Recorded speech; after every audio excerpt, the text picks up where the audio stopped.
हर बार की तरह इस बार भी दीपावली की खुशी में गांव में दंगल होने जा रहा है। लेकिन इस दंगल में एक शर्त होती है, जो हारेगा उसे रस्सी से बांधकर उल्टा टांग कर 3 दिन तक पीटा जाएगा और जो जीतेगा उसे गांव का राजा बना दिया जाएगा। इस दंगल में मुन्ना की माँ लड़ाई करने आई है। अब देखते हैं मुन्ना की माँ के सामने कौन आता है। इस बार का दंगल का सबसे बड़ा पहलवान रेड बुल लड़ाई करने के लिए आया है। ये बहुत ही खतरनाक है। ये हर बार जीत जाता है। जब यह दहाड़ता है तो कोई भी इसके सामने नहीं आता। सिर्फ मुन्ना की माँ ही इसे चुनौती देने के लिए आगे आती है।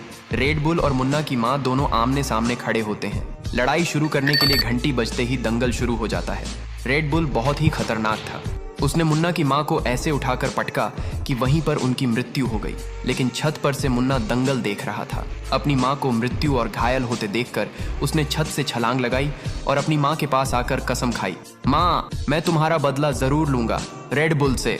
मुन्ना जंगल में वहां से चला गया। वह वहां रोज अपनी माँ को याद करके रोता है और बदला लेने का संकल्प करता है। वह रोज 50 किलो फल खाता है, सुबह 500 किलोमीटर तक पानी में दौड़ता है और पहाड़ों पर जाकर बड़े बड़े पहाड़ उठाता है।